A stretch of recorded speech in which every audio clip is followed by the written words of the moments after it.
Doktor Adilcan. Endi muşunda bir meselege mesela bir kişininki mesela aile terbiyesi, köygen marif sistemisi, ictimai cemiyetteki tesirlerinin rolü kançak buldu. Şuna kısa bir cevap alsam. Vaysa şığı mı? Elbette, o bizim insanın özünki şahsi karakteriye ki bilim kurulması çıkıp durup muamele kılsak, bu ailesindeki intayin bu münasebet var.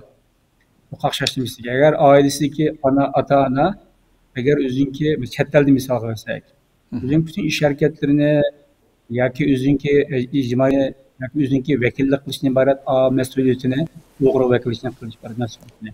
Bunu tutmamağa asasda, ballarıma farzandlarga yoki üzüm başlab deyli.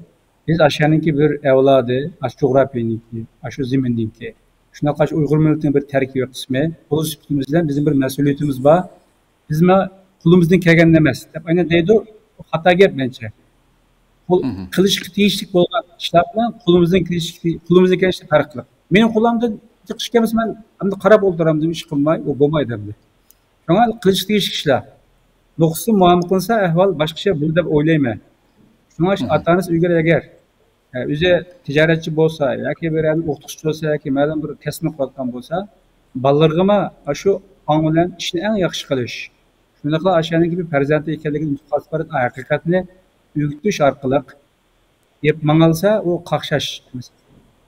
U qaqshash sal tasavvurga tushadi. Ama halbuki üzerine ayrım bir o cemiyetten doğrulup çıkıp biz ayrım bir ailedek muamele kılsa o ballarımı datısını atanasını kömürse yani Uygur müdüsüne yaşkana bir töpü koşkalın kömürse o tabi aldı o balıma üzerine sırt diyesilip Resul'ün adı akılmaydı.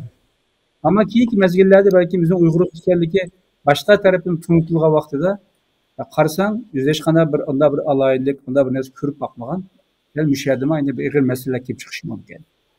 Onun için bu demek yap olduysa, ümitsizlik ilip vardı. Bu şu kakşaşın yeni bir tarifi hem de. Biz üzümüzden aciz iş kılgan boğan boğaşka, cıkışan kontrol kılamagan boğan boğaşka, handa olumuz ümitsizlikке petip kılavatımız.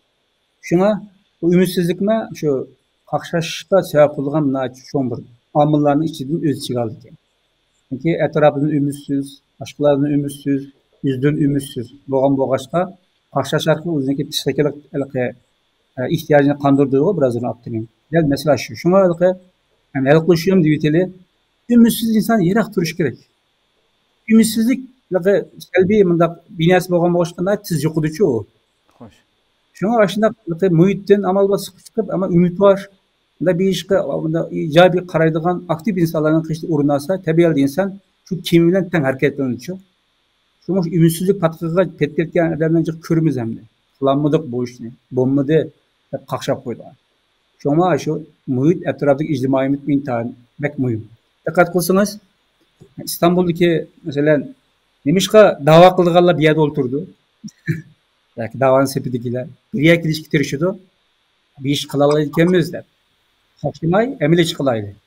Nemişka bazı öyle pek davagalaşmadıqanlar Irak yerde olturaklaşıyordu. Mesele şu. Biz bir yerde bir bu işini kılamadık. En yaxşısı biz başka yerde oturup yüzümüzden ayrım bir bexatar bir makanga eriştireydi. Ama kakşaşını dağılmıştıraydı. Mesele müşahede. Demiş ki biz özüre bir ekilimiz. Meselelerini oturup koysak bir iş kılalarını dikemiz igen. Anılan hareket kıgalıkımız için şu bir ekilerimizi yiyip şu. Şunu bundan nesle bir tepşü de emniyeti insanlar. Şuna biz şu ziyade selbi enerjiye taktırganlardan uzun yirak sunursak bana o mevcut enerjiyenin yoksulluğu da turumuz şu. Şuna bu intihar mühim hem de. Şuna faaliyetle intihar mühim bir yerde. Devamlı kimlikimizi oygutulgan, kimlikimizi canlandırdıgan marif talim programları her xil faaliyetle intihar mühim.